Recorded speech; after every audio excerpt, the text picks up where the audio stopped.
Hello and welcome to episode 202 of Sutton and Back Family Style. I'm Jason. Bill, it's been a wild week, and I'll start by if any of you took my picks and bet on them, I'll apologize because consistently throughout 2020 and now extending into 2021, every time I feel certain something and make a pick, I'm wrong. So I gave you my picks for the Bills and the Packers in the Super Bowl, and of course, it's the Buccaneers and the Chiefs, Of course it is. The old goat versus the new goat. I mean, or the goat versus the kid, as they say. yeah, The kid is the goat. it's very true. Yeah, that's been kind of wild, but I don't know. It should be an amazing Super Bowl. Before we talk Super Bowl, I've seen a lot of, and I've been probably guilty of this over the years too, but Tom Brady has now been to 14 championships games in his career, 10 Super Bowls, and he's already won 6 Super Bowls.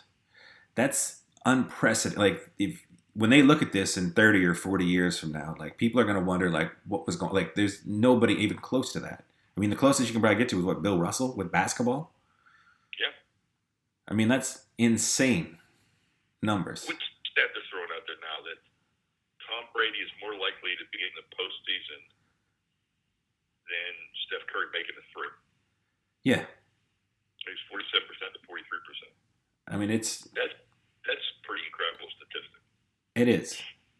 I mean, just absolutely insane. And, his first year with the Tampa Bay Buccaneers, a team that, outside of a nice little run in the early 2000s with Tony Dungy, has been historically, an underachieving sort of mediocre style team. And this year, they had their ups and downs, but, you know, there they are again.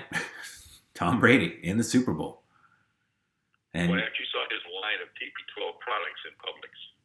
yeah, And you know what? When you see Tom Brady on, he looks like he's in his 20s. it's pretty crazy. It is pretty crazy. So, regardless of my Dorian Gray picture in the attic is growing old, whatever he's using, if he puts that on the market or does whatever, it's going to be unbelievable.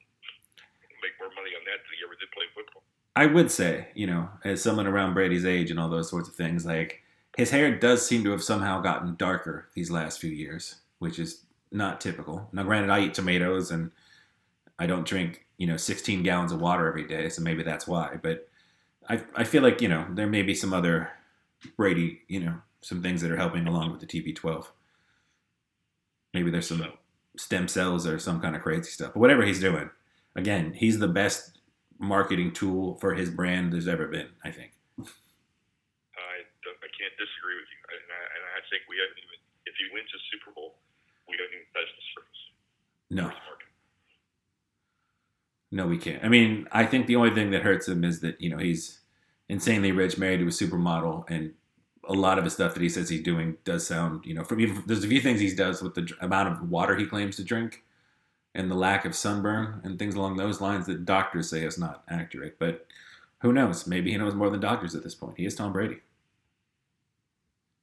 Maybe, yeah. Maybe he's an alien. He could be. And with that alien, So, who are you picking right now? So probably going to be, we'll probably, this will be our Super Bowl preview, I suppose, right? yeah. Um, I'm going to go with the Chiefs. I like the Kelsey Tyreek Hill combination, along with the running back, along with Mahomes. I like Mahomes' escapability. I don't think Brady has the escapability. No. Uh,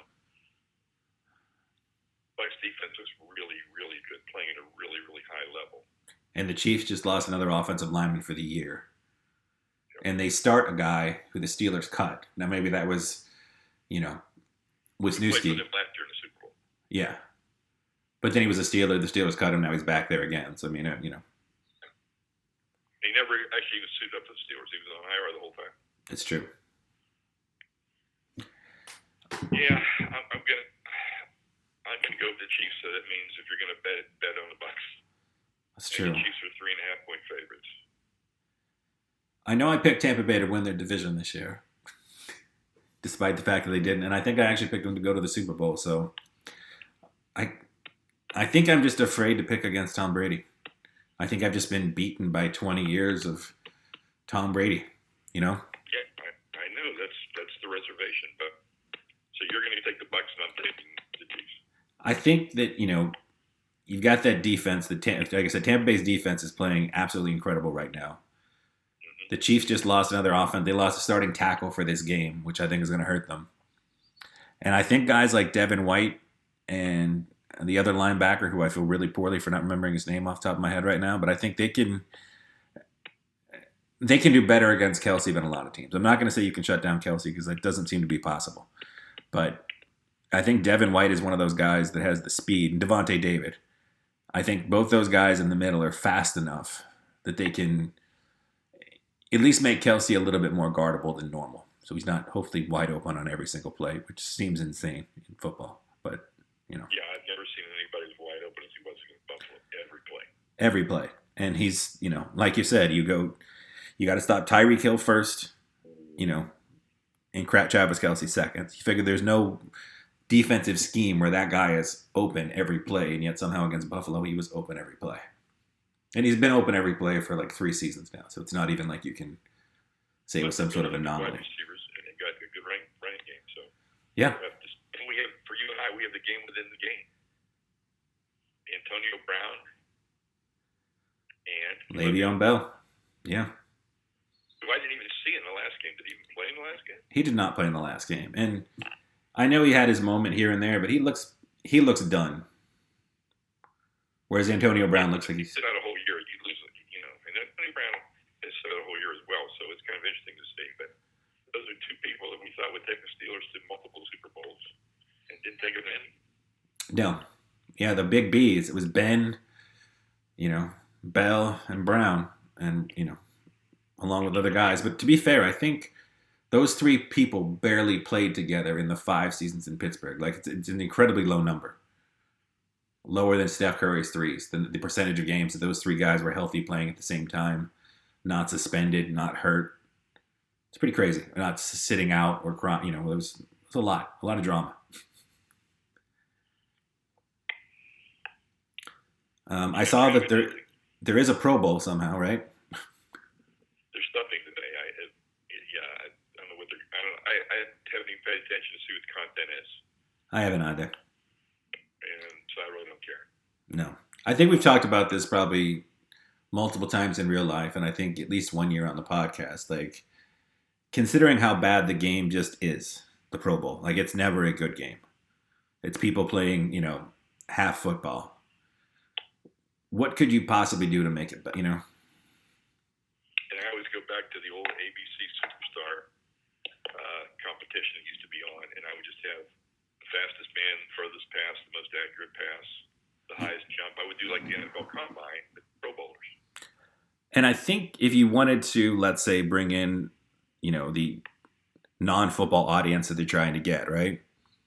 If you added some of these sports stuff with some of the things that I don't enjoy watching, but people in my life do. Like if you added like a team lip sync competition, if you added, a touchdown celebration dance off, things where the players can't get hurt and they get to show their personalities and be a little silly. Those kind of things, along with, and I know this is probably a mean thing, but I think it would be kind of funny, a spelling bee and maybe a trivia contest. Like you add those 4 things into the mix with some of the other stuff. I think that might be really fun.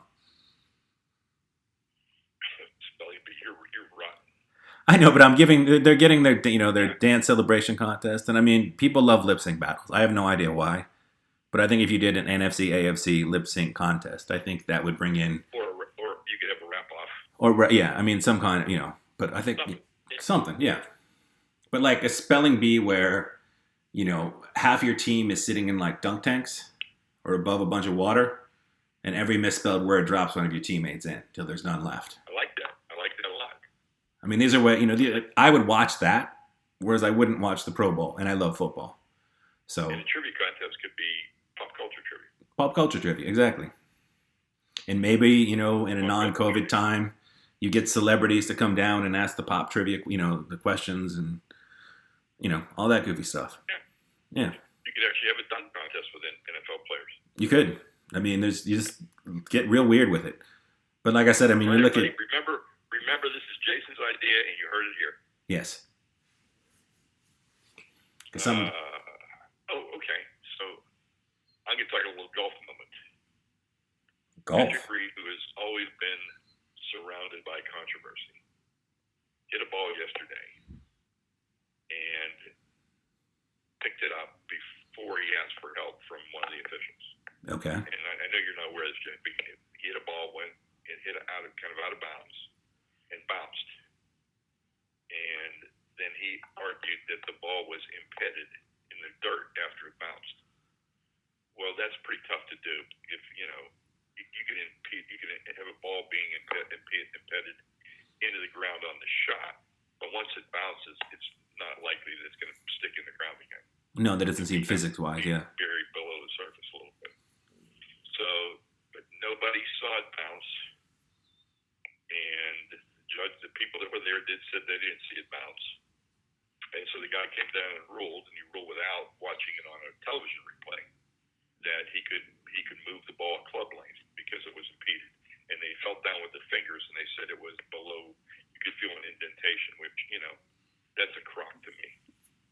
So later on, they showed the ball bounce, on a replay. Right. And then I'll always give credit to Sir Nick Faldo, because he calls a spade, and he just goes, no, there's no way a ball would impede after bouncing like that. And he went through, and I mean, everybody else was kind of giving Patrick Reed the benefit of the doubt, but not Sir Nick Faldo. And I don't give the benefit of the doubt either after I saw the replay. And I realized from where he was when he hit that shot in the tee box that he wouldn't know if it bounced or not. And I realized that. But to actually think it could impede after it bounced is, unless it was a muck thing, and it wasn't. So, I don't know. I'm just pointing that out there, and he's the leader going into today. So there won't be a lot of people rooting for him. And also he also was a gray rules guy before. So he's got this rep that he's kind of a shady character when it comes to rules. A Belichick, if you will. Yes. So we'll see what happens later on today with this.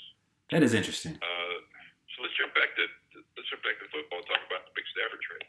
Huge Stafford trade. So Matthew Stafford goes to... Great for the Rams. Yeah, Matthew Stafford is a Ram. Although, and the people of Detroit, including people that used to play for Detroit, including Hall of Famer Barry Sanders, future Hall of Famer Megatron, have made it very clear that Detroit is such a poorly run organization that they left the game early rather than continuing their $1 million career.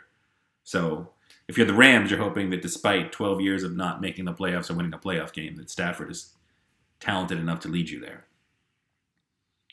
And if you're the Lions, you took on a ton of money in Jared Goff, although I'm not sure once you're traded how that money works cap-wise if you cut him. But you got 2 first-round picks out of it to go along with, I think, the 4th overall pick this year. So, presumably, if you're going to rebuild, this is where you rebuild. Although I think they already hired a weird guy as a coach, so I'm not sure if that's going to help them at all. You don't get the Rams number 1 this year. You get it in 22 and 23. Yes, because they've already traded their 2021 pick. Yeah. They traded now 7 consecutive first-round picks, the Rams have. Between Jalen Ramsey and Brandon Cooks. Building through the free agency in the trade. Yeah. But, I mean, if you believe Matthew Stafford at 32, which is crazy, he's only 32 years old, because I feel like he's been in the league for decades now. But if you believe that he's healthy and can come back and he's a big upgrade at quarterback, I mean, the Rams were so close to, they were really a quarterback. I mean, like a lot of teams, but I think the Rams could more so than anybody else say they're a quarterback away. Agree. And I think when you have 2, yeah. They're similar. Well, you have, Aaron Donald, generational player, maybe one of the greatest defensive tackles of all time, and Jalen Ramsey. You have 2 incredible defensive players in their prime. You have Sean McVay, who's supposedly a genius on offense. A slightly better quarterback. I think the Rams are, one of the favorites in the NFC for sure. And it would be safe to assume that they might be active in the free agent market for a receiver. Oh, I think so. And there's a lot of them out there, actually. Yeah. And if you look at the draft, like last year was, technically a historic draft as far as Jefferson and Claypool and Ayuk, and you just go down the list of all the guys that looked really good last year, and then some of those guys are going to continue to improve, and then this year's draft class looks like it's going to have a lot of good receivers in it as well, so you can get one, with your second or your third round pick if that's Yeah, Mel Kiper said there's at least 5 receivers first round talent this year. Right, and the Senior Bowl, a guy out of Mississippi as a second round pick. Yeah, and the Senior Bowl guys really impressed a lot of people too. So, I mean, there's receivers out there, very deep draft, which is very exciting. Very, very exciting. Yeah, I mean, the 49ers are coming off a really bad year with a lot of injuries, and the Seahawks seem to be maybe on the brink of starting to push fade back. Oh, very much so.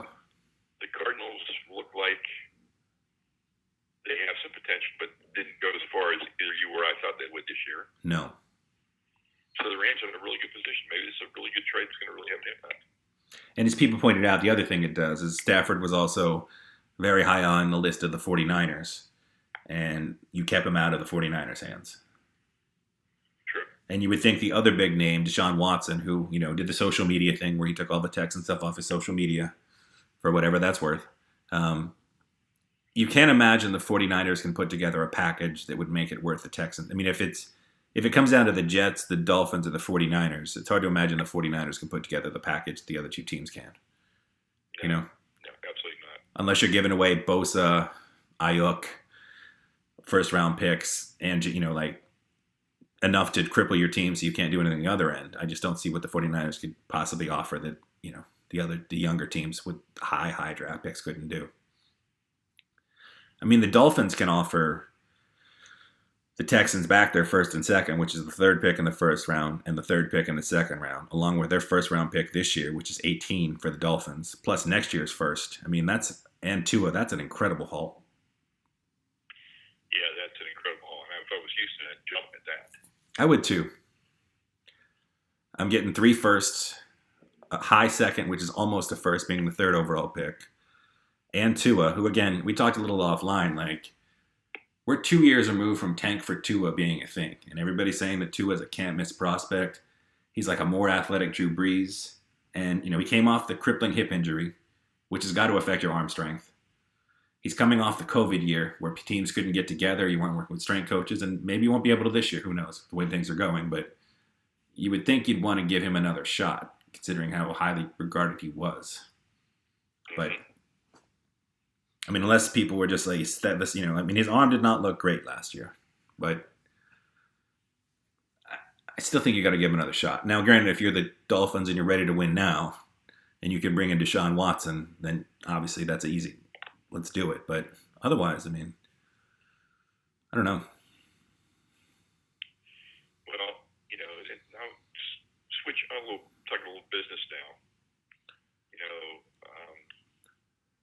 And I mentioned before, Tampa this year with a World Series team, a Stanley Cup champion, and a team in the Super Bowl, and no fans.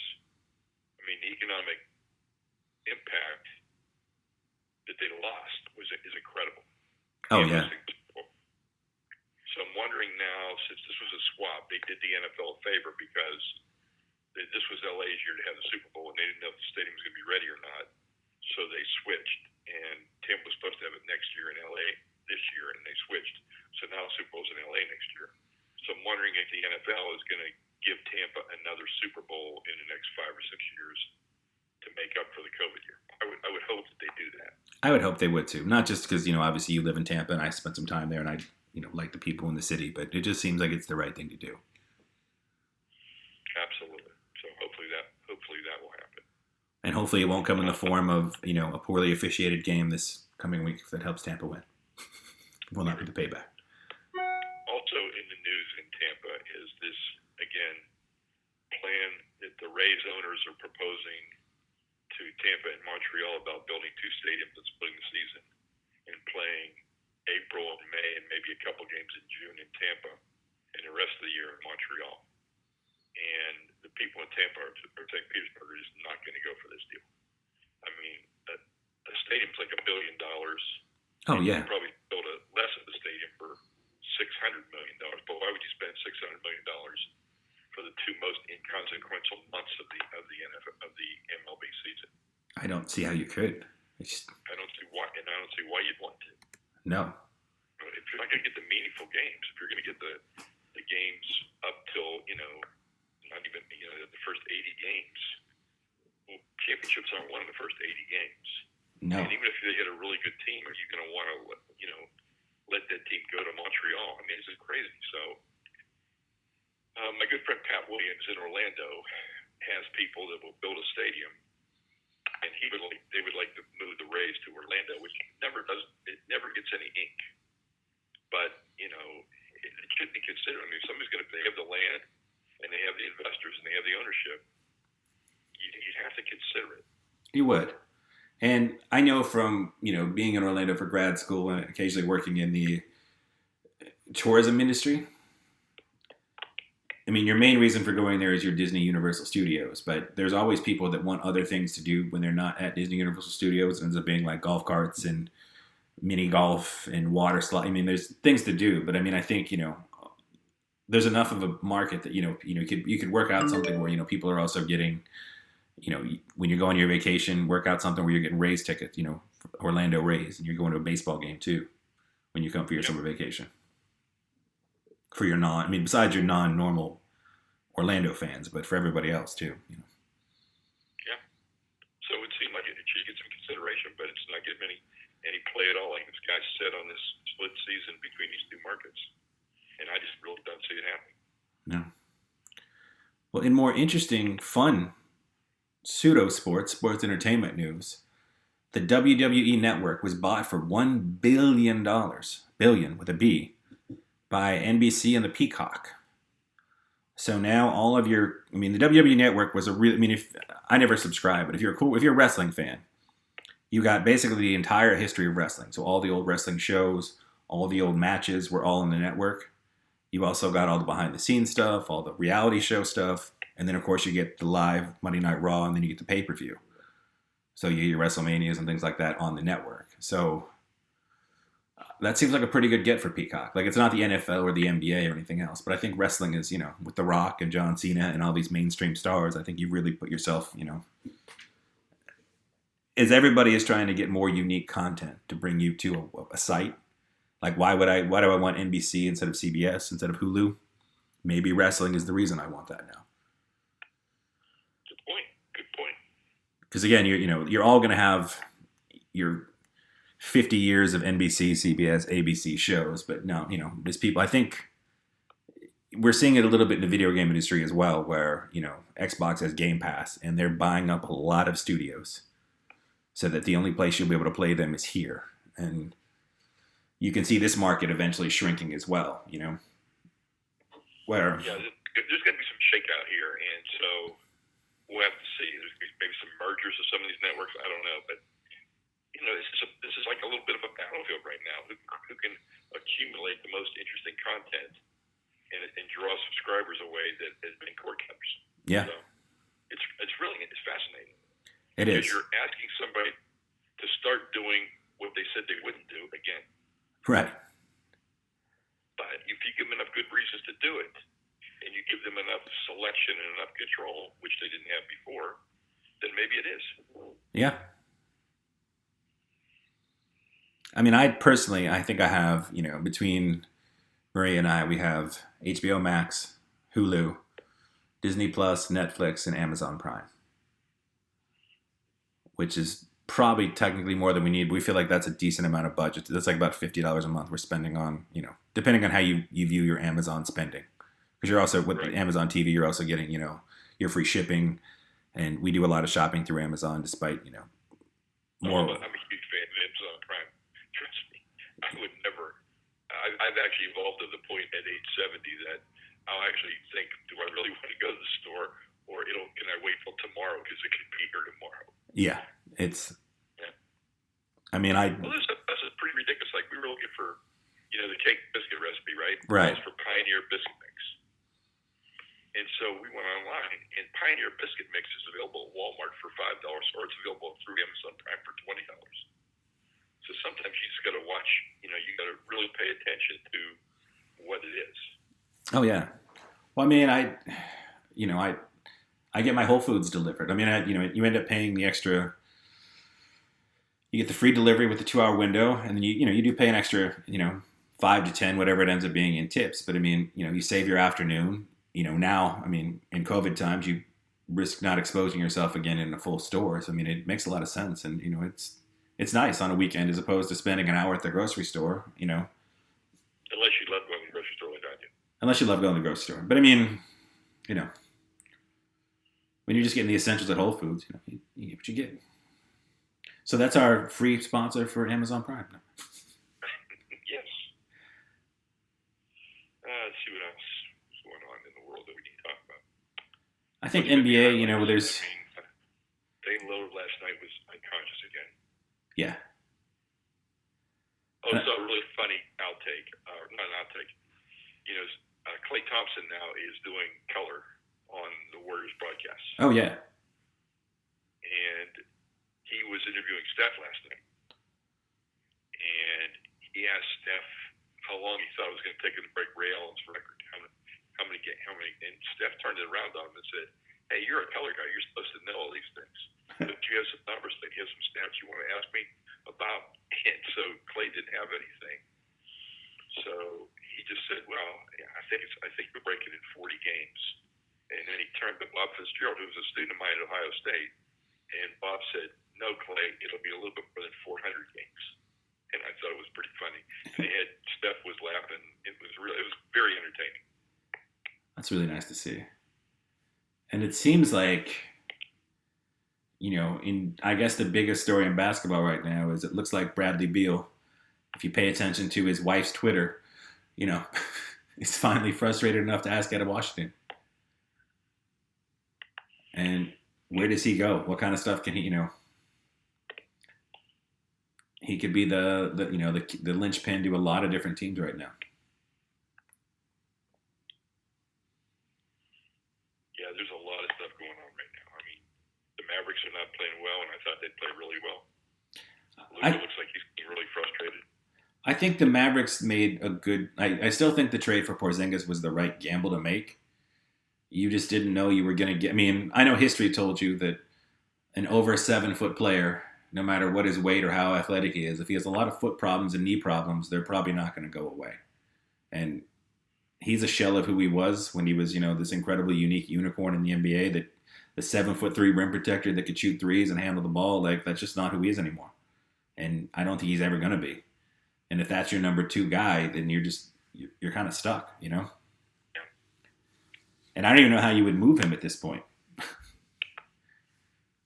No. It is, Josh. You got to trade. You got to trade a superstar to get a superstar because of salary stuff. Right. You can't wrap up enough draft picks and enough other players that you could ever come up with a number that a superstar is getting. So that's what it takes. Yeah. It's very crazy. Unless you're the Harden deal, which really didn't have a superstar going to Houston. No, but I think Houston. I think what Houston really got out of that was you got away from this headache that James Harden was becoming, and then you got those pick swaps. 8 years from now, when the Nets supposedly won't be any good. So, yeah. It's a super future asset. So it'd be interesting to see. And it looks like they're going to move Oladipo for something else as soon as possible. And in later shows, we'll start talking about baseball, talking about all the money the Yankees and the Padres have spent to try and catch the Dodgers. And, we'll see where the super teams are going to be and see where the bad teams are going to be. And we know they're going to be in Pittsburgh. Yeah. Yes, they are. Yeah, actually, here's our woe is me Pittsburgh moment. And again, I realize how crappy this sounds considering we've won a bunch of cups and Super Bowls that other teams never have won. But Rutherford, the Pirates, or the Penguins GM, retired suddenly.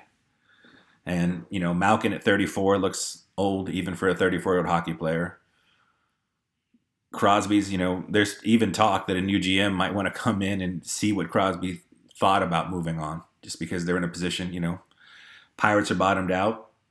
And the Steelers, as we've, bemoaned on this podcast the last few weeks, seem like they're in a holding pattern of just, at best, a mediocre 8-18. So might be some lean years as a Pirates, Steeler, Penguins fan. Black and yellow, like Wiz Khalifa said, may not be that proud lately.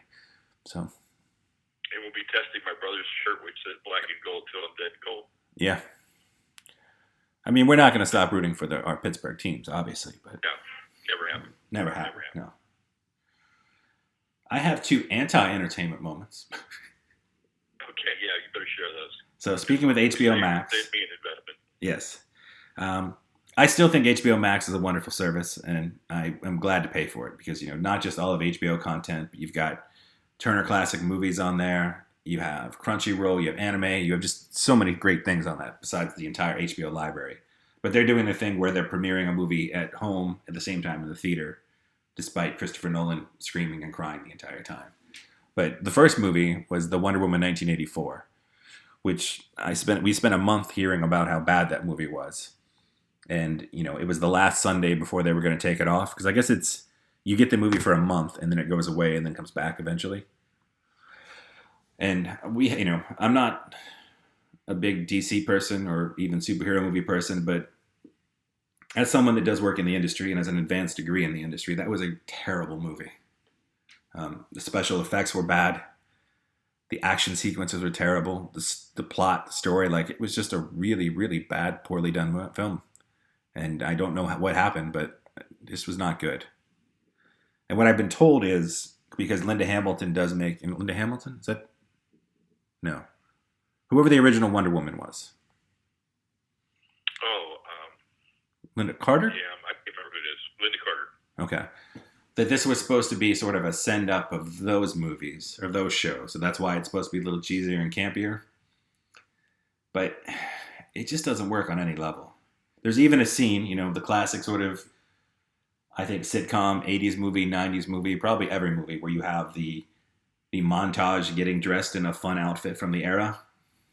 Even that fell flat. And that should always be a win, That should be pretty easy. And then last night we watched The Little Things with Denzel, Jared Leto, and Rami Malek. And this is my kind of movie, Serial killer, angry old cops. I mean, it's everything you kind of, dark, gritty crime drama. And it just doesn't work. I mean, I've seen the critics, it's getting rotten on Rotten Tomatoes and it's below a 5 on IMDb. And that seems about where it's at. Denzel's character is just sort of a boring, cliched cop who puts his job that cost him his wife and his family, and he puts everything above, the law. The law is his life, kind of thing.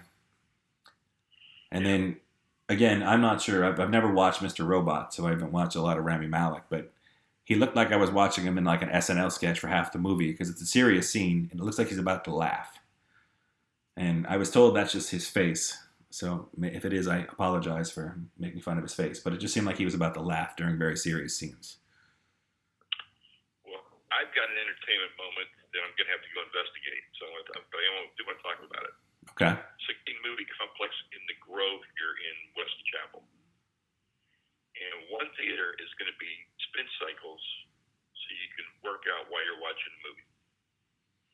Another theater is going to be just kids so that you can put your kids in the theater with supervision and go watch another movie and the kids can watch what they want to watch. There's two other concepts too. And there is the fine dining and the restaurant and everything. And for safety, they have ultraviolet lighting and they fog every theater after every showing. And I assume you have to wear your mask the entire time, probably. You have to wear your mask the entire time, yes. Okay. And I'm thinking that those combinations of those things might be enough to get me to want to go. And now that I've had both of my vaccines, I might be willing to roll the dice here in about a month to go check this out. Well, I can say, having gone to the fine... I mean, I don't know what fine dining is going to come down to. But I feel like I've been to some of the better food quality theaters. And I'd still much rather just go to a good restaurant first or after and just watch the movie as opposed to doing them both at the same time. Oh, agreed. No question about that. Like, unless they've somehow mastered, they bring in, the bakery people from the Great British Bake Off and some incredible chef that is, has a concept for the restaurant. And if you're just going to have slightly better Chili's which is what I feel like the better theaters have, and it's not worth me coming there. And the children one is very interesting because I'm wondering how they're going to supervise and keep the kids, in line with minimum wage paid high school kids, trying to enforce COVID law while also enforcing. It'll be the same kids that were camp counselors. Yeah. What do you think about the spin cycle thing?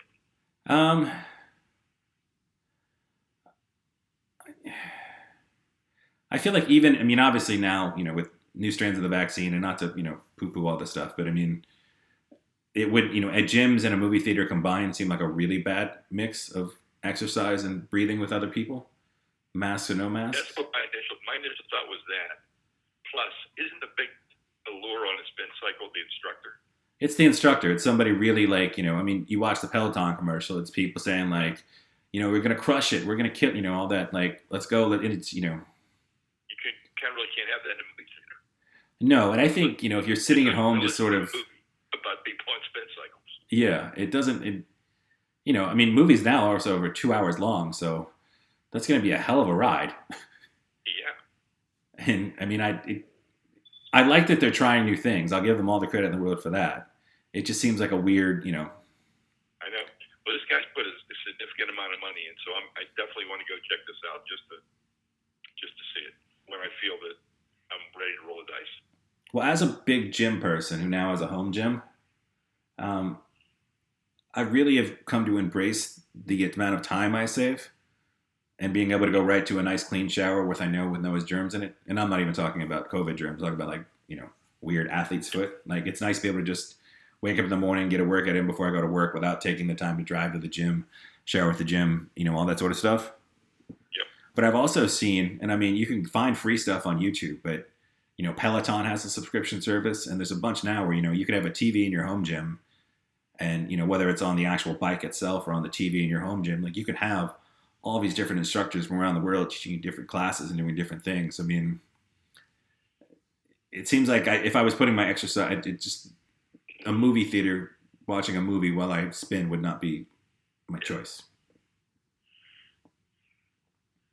Well, Jason, I gotta wind it down. I got a tea time. Of course. I got to go drive off. I'm actually not playing on my home course today. I'm actually meeting my friends from the Magic playing at another course up in Wesley Chapel.